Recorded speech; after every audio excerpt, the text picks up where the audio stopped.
Selamat malam. Selamat malam. Kalau bahasa Balinya apa ya, Bli? Rahajeng Wengi. Oh, Rahajeng Wengi. Oke, Rahajeng Wengi Semeton ya? Semeton. Oh, Semeton. Rahajeng Wengi Semeton. Selamat malam semuanya.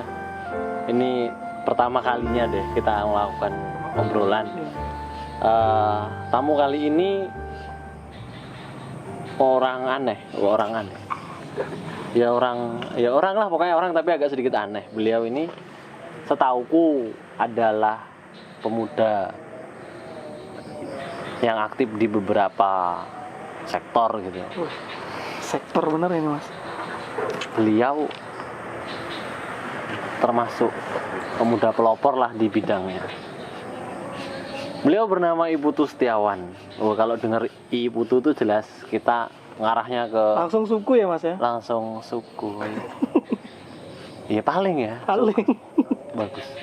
Ibu Tustiawan. Yang jelas tahu lah itu adalah Iya. orang apa gitu, sukunya apa gitu. Nggak mungkin Ibu Tustiawan itu orang Yahudi gitu, nggak mungkin. Pasti ada orang gitu. Monggo perkenalkan diri dan silahkan ngomong sendiri gitu. Baik, nama saya Putu Setiawan.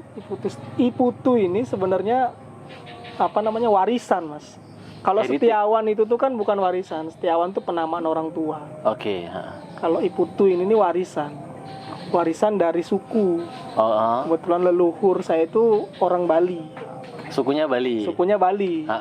Jadi kalau I di Bali itu artinya dia I sama ni, gender. Oke. Kalau I itu laki-laki, ni itu perempuan. Jadi kalau nama saya Ni Putu Setiawan berarti saya perempuan. Oh, berarti bisa tahu gender seorang itu dari nama depannya. I di spasi, tidak nyatu dengan putunya dia. Oke. Karena itu memang khusus untuk menamai gender. Kemudian Putu itu penamaan warisan juga. Itu kalau di Jawa ada Eka, Dwi, Tri, Catur, Panca, kemudian Sat, Sapta itu kan sampai dengan 10. Kalau di Bali itu ada sampai 4. Apa aja itu? Kalau anak pertama itu biasanya Putu, kemudian Wayan, ada Gede, nah itu anak pertama. Kemudian anak kedua itu ada Made, ada Kadek, itu anak kedua. Anak ketiga itu ada Komang sama Nyoman, anak keempat ada Ketut. Oh. Jadi sampai keempat nanti kan kita nggak ada kelima. Kelimanya adalah anak pertama lagi, tapi bukan Putu, bisa Wayan atau Gede yang diambil. Kalau anaknya lebih dari 4. Jadi menarik Menarik banget. Menarik. Orang nggak ada yang tahu, taunya Putu itu orang Bali, tapi kan itu sebenarnya tanda orang dulu namain sampai sekarang masih dipakai sih. Oke. Orang dulu namain kamu anak pertama namanya Putu, Gede, kalau enggak Wayan. Oke. Kalau anak kedua namanya Madi sama Dwi sama Kadek. Berarti udah tahu kalau mamanya Ibu tuh anak pertama Ya. berarti. Kadek anak Kedua, anak kalau enggak anak kedua bisa anak ke-6. Oh, malah. Kalau dia kelipat, tapi kalau sekarang kayaknya udah nggak ada lagi anak Udah ke-6. nggak ada. Biasanya anak kedua diiniin. 1 sampai 4 tok ya lah. 1 sampai 4. Menarik. menarik. Ini nggak ada yang tahu ini kayaknya, Mas. Jarang yang tahu. Jarang yang tahu. Kalau orang Bali sendiri kan karena udah memang dia yang mempraktekkan, tahu lah. Berarti secara nggak langsung Bali itu udah memisahkan antara perempuan dan laki-laki melalui nama. Dan memisahkan anak 1, 2, 3 sampai 4 melalui nama juga. Makanya saya bilang nama warisan tadi. Nama warisan. Legacy, legacy lah bahasa kerennya legacy. Oke, Ibu Tustiawan ini pemuda yang aktif di berbagai sektor gitu ya. Ya, bisa dikatakan ya aktif-aktif aja sih, Mas. Apa sih sektor apa aja sih? Aktifnya yang sektor apa gitu loh. Sebenarnya kalau ditarik garis ada 2 gender sih, Mas. Yang pertama itu gender kepemudaan, yang kedua literasi. Sebenarnya di batas ini aja, cuman di kepemudaan memang tidak cuma satu, ada beberapa organisasi yang tak ikutin. Apa itu kepemudaannya itu? 2000 ini karena saya di Metro itu 2015. 2015 kan saya salah satu mahasiswa Metro kebetulan. Di mana? Adalah salah satu kampus negeri di Unila di Universitas Lampung. Kebetulan 2015 tuh harapannya kuliahnya di Bandar Lampung sebenarnya. Harapannya. Ya, karena kampus pusatnya kan di Bandar Lampung. Ya. Kebetulan jurusan saya itu ada di 3 kampus waktu itu. Kampus Bandar Lampung itu kan kampus pusat sama kampus A. Kampus B-nya ada di Metro. Oke. Kok dilalah karena Lampung Tengah dan Metro jaraknya lebih dekat, dia pakai zonasi, dapatnya di Metro. Dapat di Metro. Ya, 2015 itu. Akhirnya mulai dari 2015 itu kalau ngomongin kegiatan ada beberapa organisasi yang tak ikutin. Apa aja tuh? Yang ini eksternal ya. Kalau internal kan ya kalau internal ruwet banget lah kalau ngomong internal. Benar. Eksternal itu saya ikut KMHDI. Apa? Pokoknya KMHDI. KMHDI ini nih Kesatuan Mahasiswa Hindu Dharma Indonesia. Oke. 2015 masuk. Kemudian 2000 nanti dulu. KMHDI itu Kesatuan Mahasiswa Hindu Dharma Indonesia. Hindu Dharma. Kalau umpamanya ada orang Islam masuk KMHDI boleh? Nggak bisa ya. Tapi kegiatan kita itu nggak cuma sebatas Hindu, hanya saja pengurusnya. Oh, pengurusnya memang ada poin agama di sana. Oke, karena mungkin KMHDI itu membahas tentang Hindu Dharmanya lah ya. Tapi kalau semuanya ada teman yang mau belajar tentang Hindu Dharma di situ boleh tuh ya? Bisa, nggak apa-apa itu? Nggak apa-apa. Kalau Mas Linang mau belajar, nanti saya privat juga nggak apa-apa. bahaya itu. Bahaya nanti saya berdosa gitu. Oke, KMHDI. Gerakannya apa aja di KMHDI itu, Mas? Kalau zaman itu kan saya KMHDI itu dari 2015 sampai kemarin terakhir itu 2019. Itu udah sampai di pimpinan pusat, sampai masuk pengurus pimpinan pusat saya 2018 2020, cuman 2019 ada beberapa pertimbangan akhirnya saya ngundurin diri. Jadi gerakan KMHDI ini sebenarnya saya beruntung ada KMHDI karena di KMHDI ini banyak hal yang dipelajari. Apa ya, Mas? Karena ini kan organisasi kaderisasi kan. Tupoksi kaderisasi itu menyelesaikan permasalahan sosial, tapi menggunakan fondasi kaderisasi organisasi itu sendiri. Jadi di KMHDI itu ada beberapa kaderisasi dari mulai dia ngomongin tentang bagaimana administrasi organisasi, kemudian nalar pikir itu ada di KT1. Kaderisasi tahap 1. Nah, dari sana udah mulai nih ngomongin namanya mahasiswa ya. Iya, benar. Fondasi mahasiswa itu kan kalau nggak kritis bukan mahasiswa banget kan. Zaman dulu kan kalau nggak kritis bukan mahasiswa banget. Iya. Dan kita dibebasin gitu di KMHDI, nggak ada namanya kamu junior, saya senior, nggak ada. Jadi kalau ngomongin KMHDI itu lebih ke bagaimana kita melek tentang permasalahan sosial, kemudian permasalahan ekonomi, permasalahan geopolitik, ngomongin permasalahan kebangsaan, keumatan, semua hal dibahas sana di KMHDI. Jadi emang bener-bener ngarahnya itu tuh gimana kita nganalisa, gimana kita mengkritisi sebuah hal, itu di KMHDI banget itu. Itu luar biasa banget sih kalau ngomongin sampai hari ini. Kalau berbicara tentang kehidupan saya, banyak torehannya dari KMHDI. Oke, menarik. Ya. 4 tahun dia di KMHDI dari 2015 sampai 2019. Iya, kalau di KMHDI secara KTA ini ya, 2019 saya ngundurin diri karena memang ada beberapa hal yang saya mengharuskan saya untuk udah kayaknya udah selesai nih di KMHDI ini. Oke. Kalau kita mau nyari apa lagi gitu loh, karena kemarin itu diberikan pilihan mau lanjut nggak sampai di Jakarta. Kita udah dimasukin SK itu 2018 saya udah dilantik sebagai pengurus pimpinan pusat dengan harapan kan waktu itu belum wisuda 2018 kan. 2019 saya udah wisuda kompredo di akhir tahun, dikasih kesempatan milih kalau kamu mau ke Jakarta waktu itu. Tapi kalau kamu nggak mau ke Jakarta, ngundurin diri daripada malah namamu ada di SK tapi kamu nggak di Jakarta. Iya. Akhirnya dengan beberapa pertimbangan saya ngundurin diri, berkiprah di daerah sini. Di masyarakat secara nyata lah ya. Akhirnya memang turun lagi ke masyarakat secara nyata. Oke, karena mungkin puncaknya mahasiswa itu ketika dia berguna untuk masyarakat gitulah ya. Iya. Proses kaderisasi mahasiswa itu kan hanya mempertajam aja. Tapi kan hasil dari itu tetap lagi balik ke masyarakat lagi nantinya. Oke, siap. 2015 sampai 2019. Iya. Lalu di organisasi apa lagi jenengan ini? 2000 saya minum kopi dulu Mas. Itu enak tuh kopinya. Oke. Pahit dikit ini. Oke. 2019. Nah, kan 2018 demisioner saya sebagai ketua cabang KMHDI Metro. Saya buat gerakan satu lagi, gerakan ini komunitas ini nih. Iya, apa itu? Karena melihat keresahan ketika itu kan. Kalau menggerakan ini kan karena melihat keresahan, ternyata internal mahasiswa ini hari ini saya lihat berbicara tentang literasi itu kurang. Goblok-goblok lah ya mahasiswa itu. Masih Ya? jauh loh. Jadi ngomongin kajian, misal kan waktu itu kan ada lagi rame-ramenya tuh RKUHP, Omnibus Law. Oke. Jadi ketika kita sempat ikut demo ya tempo hari itu. Ya bisa dikatakan ikut lah Mas. Oke, keren. Jadi ketika kajian internal KMADI, kajian internal OKP di Metro, nggak ada yang greget ngomongin literasi. Oke, literasi. Jadi RKUHP pertama itu, isu yang dilempar itu dasarnya bukan kitab RKUHP besar, tapi pamflet yang disebarkan waktu itu masih ada isu politik kan. Yes, right. Isu politiknya itu kan kencang banget sih ngomongin pamflet, karena memang perang media sosial kan ketika itu. Jadi kawan-kawan saya, adik-adik saya ngajak demo itu, konsolidasi internal. Yang dia kasih itu tuh malah pamflet. Nanti kalau ada ayam masuk ke kandang ke rumah orang, dikasih makan kena denda dan lain sebagainya. Nah, ini yang jadi, loh kok kayak gini banget sih mahasiswa, nggak banget gitu loh. Kita kan udah 4 tahun sih di mahasiswa waktu itu kan. 4 tahun di gerakan mahasiswa ngelihat, aduh miris banget nih kalau begini terus-terusan. Kayaknya nggak ketemu deh ngomongin kajian mahasiswanya kan. Jadi bukan intelektual lagi, malah diketawain lah sama pejabat negara kalau sumpahnya mau demo dasarnya begini kan. Akhirnya saya buatlah gerakan literasi. Namanya itu Tenda Baca Dharma. Oke, Tenda Baca Dharma. Apa itu Tenda Baca Dharma, Mas? Itu satu komunitas baca sih sebenarnya.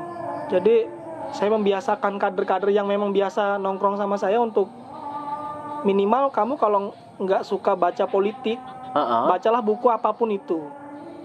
Jadi kamu membiasakan diri sebelum kamu bertindak itu baca dulu gitu loh.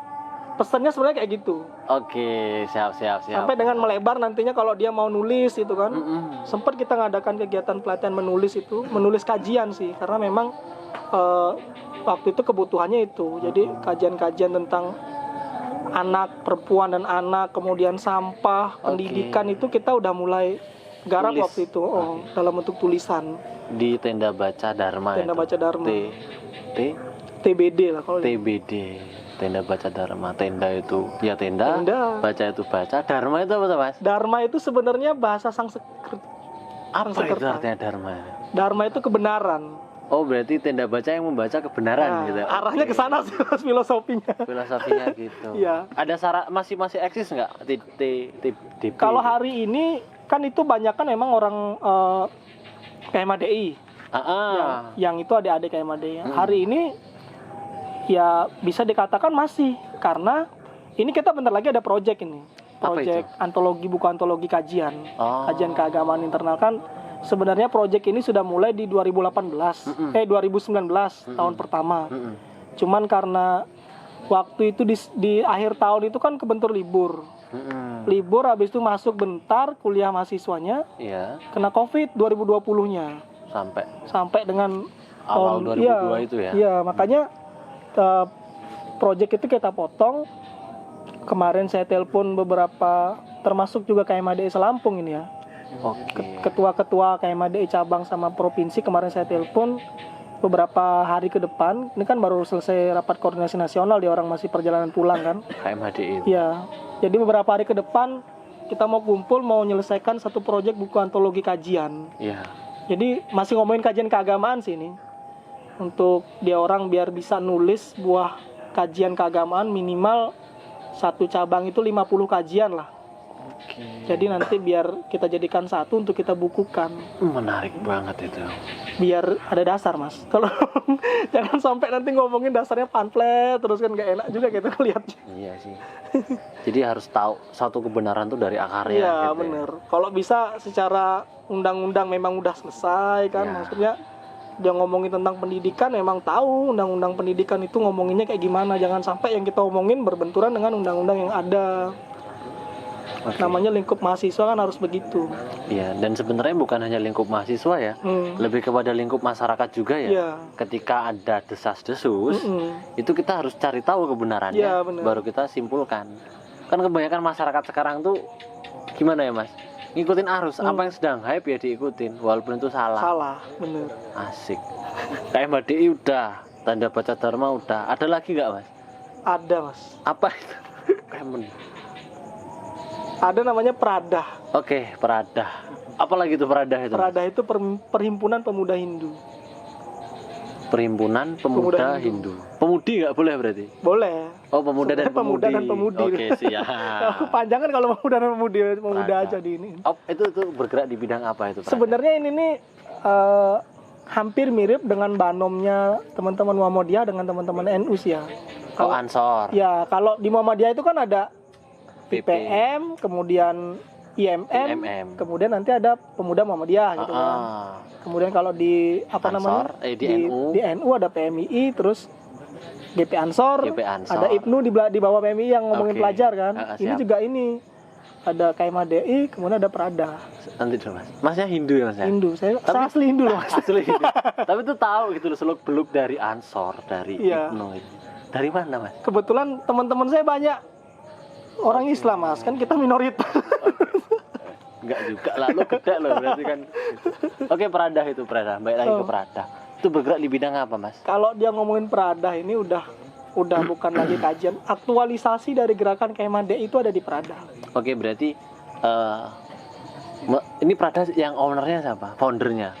Foundernya dia memang dari pusat udahan. Oke. Lebih tua Prada daripada KMADI. Oh, berarti KMHD itu adalah wadah untuk membentuk seseorang yang kemudian akan dikirimkan ke Prada. Ya. Dan Prada ini akan mengabdi ke masyarakat. Nah, Oke. lebih turun ke masyarakat kalau Lebih Prada. turun ke masyarakat. Jadi KMHD dulu baru Prada. Ya.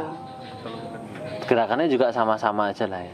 Kalau gerakannya sebenarnya kan pondasi namanya organisasi keagamaan, pondasinya keagamaan. Cuman memang ada misi keagamaan dan kebangsaan di sana. Kalau bahasa kami itu Dharma agama, Dharma negara. Kalau dijabarkan Dharma agama, Dharma negara itu apa Mas? Kalau Dharma agama rujukannya tetap bagaimana kita merawat Hindu, bukan membesarkan tapi merawat Hindu, karena kita nggak perlu membesarkan hal yang besar gitu kan. Agama itu kan sudah besar dengan sendirinya dengan historinya.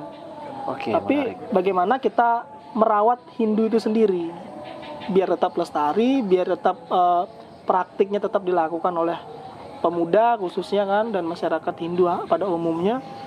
Jadi bagaimana merawat Hindu ini biar tetap lestari sih, itu sih yang poin Dharma agamanya. Kalau Dharma negaranya setiap pemuda Hindu itu bertanggung jawab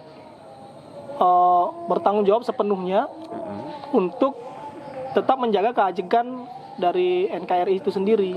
Ajegan itu Mas, keajegan itu. Ajeg itu tuh tetap bertahan, melestarikan itulah. Oh, ajeg jejeg mungkin. Iya, ajeg-jejeg lah di ini. Keajegan NKRI biar peran serta pemuda Hindu hari ini kan harus ada walaupun tidak banyak, minimal di poin budaya dia masih ini. Oke. Karena kami memang secara Dharma agama dan Dharma negara ini dari leluhur kami tidak bisa meninggal. Kalau agama Hindu itu nggak bisa keluar dari budaya sih dia ini. Oh. Jadi kalau ada yang bilang ngomongin budaya, praktik budaya, kita ini agama wahyu, tapi bagaimana budaya itu tetap berjalan dikombinasikan antara agama sama budaya. Oh. Makanya masih berjalan sampai sekarang. Jadi asik ya, dasarnya itu adalah untuk menjaga negara dan juga untuk merawat. Ya, Karena poinnya yang asik tadi menurut aku, agama itu tuh sesuatu yang udah besar. ya. Jadi nggak usah dibesar-besarkan lagi, cukup dirawat. Cukup dirawat aja lah. Karena memang secara histori dia udah besar, mau gimana lagi? Iya benar sekali sih, emang udah besar. Cuman kan kita itu tadi itu loh, kita gampang terombang ambing Iya. gitu. Ada sesuatu yang dari luar masuk, terus kita ikut-ikutan Iya. gitu. Mungkin karena pondasinya kurang kuat. Fondasinya Ya, Mas? kurang kuat. Harusnya budaya hari ini jangan cuma didiskusikan sih Mas. Kalau Namun- orang sekarang kan diskusi budaya, gelaran budaya, tapi budaya sekarang ini nih dilakukan cuma hanya momentum aja. Padahal setiap hari kalau kita mau berbudaya itu bisa pakaian, kita udah punya ciri khas sendiri kan. Oke. Pakaian itu nggak mungkin lagi kita bisa pakaian loh hal yang kita pakai setiap hari. Makanan yang mana makanan budaya asli Indonesia kan kita tahu, nggak Iya. perlu kita nyari tahu di Google, kita tahu singkong gitu kan Makanan. tapi nggak pernah lestarikan secara ini, hanya digunakan momentum kegiatan aja. Seremonial. Seremonial Oke. ketemunya. Kita lebih suka makan makanan ekspor gitu. Nah, Impor ya. impor. Makanan impor. Hoben, pizza gitu kan sekarang. Dan itu malah dijadikan sebuah nilai yang lebih bagus daripada Tren makanan lah ya. tradisional. Trennya itu. Oke, aku gaul kalau aku makan ini. Padahal Oke. rasanya sama aja ya. Iya, rasanya sama aja. Asik kok, asik. Lo Asik ya, lah, asik. Gini ya asiknya Mas ya. Asiknya gini dong, lo asik gitu. Selain KMHDI udah, Tenda Baca Dharma udah, KM apa Peradah juga udah. Ada lagi nggak Mas? Kalau gerakan saya pribadi nih Mas ya, ada satu lagi. Solo ya berarti ya? Solo ini nih. Oke, apa itu? Ini kalau ngomongin solo kan berarti memang dirintis bareng-bareng sama teman-teman gitu loh. Itu ada namanya gerakan milenial progresif.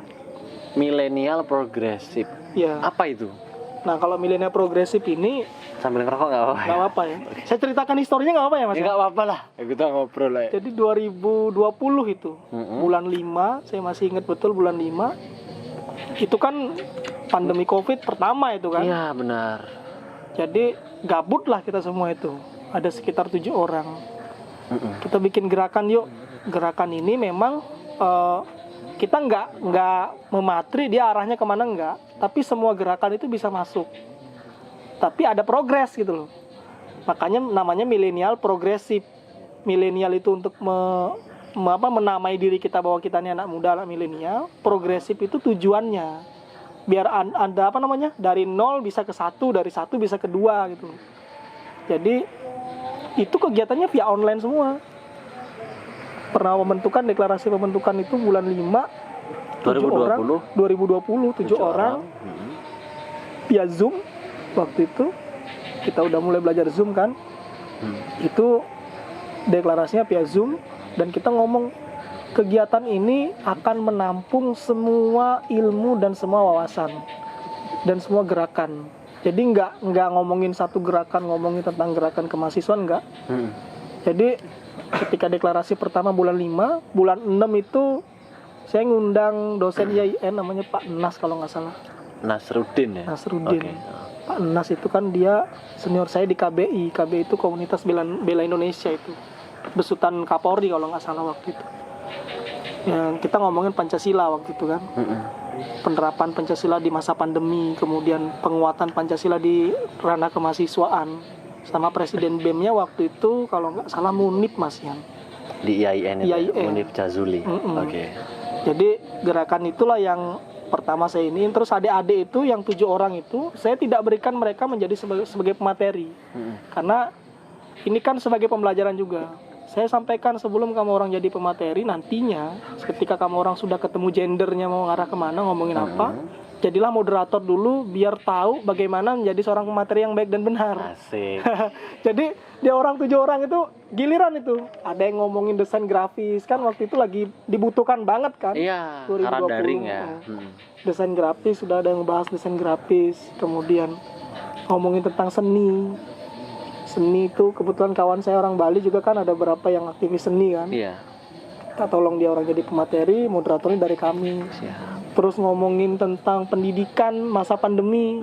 Karena memang ada orang adik tingkat saya di PGSD di Unila. Dia orang pendidikan, saya minta dia untuk ini. Untuk ngomongin tentang pendidikan. Oke. Terus ada ngomongin gerakan apa ya waktu ini juga waktu demo Omnibus Law itu. Ya, yang gara-gara pamflet itulah ya. Omnibus Law itu juga kita sempat bahas bagaimana sih sistem Omnibus Law yang sebenarnya kok bisa jadikan polemik gitu. Itu gerakan milenial progresif. Kalau milenial progresif ini nggak nyampe nyentuh masyarakat sih, dia lebih ke kajian arahnya. Oke. Bisa disimpulkan bahwasanya milenial progresif itu adalah tempat-tempaan mahasiswa itu untuk menampa dirinya lagi, lebih matang lagi, agar nanti kemudian dia bisa siap di masyarakat. Siap di masyarakat. Lebih umum sih dia. Kalau milenial progresif ini kan nggak cuma mahasiswa, masalah-masalah sosial pun kita bahas di sana. Saya sempat diskusikan dengan teman-teman itu soal sampah di metro juga. Sampai sampah itu kan 2000 berapa itu yang pernah dump truk ini macet sampai menimbulkan tumpukan sampah di depan ini TPAS Karangrejo itu kan lumayan jadi ini juga, itu kan jadi sorotan juga. Kemudian wacana pelebaran TPAS. Itu kan jadi nilai buruk nantinya kalau sampai TPAS itu dilebarkan terus. Apakah memang kita tidak bisa lagi ngolah sampah gitu loh? Iya benar. Sampai dengan TPAS itu harus dilebarkan terus menerus, apa enggak kasihan Karangrejo nanti jadi tempat sampah aja deh semuanya. Brandingnya Karangrejo tempat sampah. Gitu. Harusnya kan brandingnya sekarang udah mulai dirubah kan, entah itu TPAS itu digunakan sebagai ladang rezeki baru untuk orang, bisa pengolahan sampah sekaligus daur ulang di sana kan, bisa membuat ini apa namanya, ladang pekerjaan baru untuk masyarakat sekitar, biar kita bisa progresif lagi lah ini. Tapi kamu nih asli Metro bukan Thomas? Kalau asli, kalau ngomong penduduk asli kan jadi pertanyaan juga, yang disebut asli bagaimana kan gitu. Domisili KTP-mu yang terdaftar oleh negara itu di mana? Di Lampung Tengah. Kok kamu tuh peduli banget sama Metro tuh ada apa gitu? Apa saya tinggal 2005. Kalau ngomongin peduli dengan Metro itu memberikan banyak cerita sih Mas, yang sampai hari ini saya rasain. Saya ini kan orang yang nggak bisa ninggalin hal yang pernah memberikan satu tempaan pada saya. Jadi 2015 ya mahasiswa, waktu itu mahasiswa baru, saya pernah diajak orang Metro juga. Bukan orang Metro juga sih dia, bukan. Memang orang-orang kuliah di Metro. Diajak di Metro untuk memikirkan hal yang kayak tadi itu yang saya sampaikan. Ngomongin kajian, ngomongin ini. Kok dipakai di semua tempat itu tuh nyambung gitu loh. Saya pulang ke Lampung Tengah, saya kan harus seperti banyak aslinya kan. Seperti banyak. SB 15 di Lampung Tengah. Jelek nggak jalannya? Jelek banget jalannya. Oke. Kalau Mas Ardito sama Pak Musa ngeliat di sini biar dini sekalian. Nggak apa-apa. Mas Ardito mohon maaf, anakmu kurang ajar. Lanjut. Jelek banget jalannya di sana itu. Jadi saya pakai fondasi pikir saya di sini ya. Metro ini kan udah 2015 sampai sekarang berarti udah mau 7 tahun. Iya. Mau 7 Mas tahun. Putu di sini. Saya 7 tahun aktivitas warawiri di Metro, merubah pikiran saya, termasuk cara pandang saya. Karena Metro ini memberikan pelajaran bahwa sebenarnya pemerintah itu bertanggung jawab terhadap semua hal kehidupan manusia gitu loh. Rakyatnya. Oke. Karena dia diberikan mandat sama masyarakat untuk ngurusin masyarakat itu sendiri kan, udah enak bener dikasih mandat, dikasih gaji kan. Terus saya pulang ke Lampung Tengah ngelihat kondisi begitu, saya mikir, oh ternyata Lampung Tengah ini masih banyak yang ini. Kemudian ke Lampung Selatan juga begitu kan, kita ngomongin infrastruktur dulu lah, nggak usah jauh-jauh ya. Nanti belum ngomongin fasilitas umum yang lainnya. Terus ngomongin potensi-potensi daerah, kan kita belum ngomong jauh ke sana. Iya. Tapi infrastruktur yang memang benar-benar jadi jantungnya masyarakat di sana, itu kok nggak diurus gitu loh. Terus pemerintahnya mengurus apa lagi kalau nggak ngurus mereka? Nah, saya berterima kasih di situ sama Metro, karena Metro itu adalah tempat belajar saya. Sampai dengan saya titiknya ketemu, oh ternyata di Metro ini saya dapat hal yang selama 7 tahun ini merubah pola pikir saya. Dan di Lampung Tengah itu kan anak kelahiran. Saya tinggal di sana dari saya lahir sampai dengan umur 19-an, belum sampai sana. Tinggal di sini malah bisa sampai ngomongin nasional, ngomongin daerah gitu. Berarti yang Ibu Putu lakukan itu adalah wujud terima kasih beliau terhadap kota Metro. Kalau cocok satu lagi itu hablum minal alam dengan alam. Sama lah ya. Sama berarti. Masa ya? Oke. Organisasi Marhenis oleh Bung Karno. Marhenis itu apa? Marhenis ini ideologinya Bung Karno lah intinya. Oke. Kalau semuanya kita mau donasi bisa? Bisa.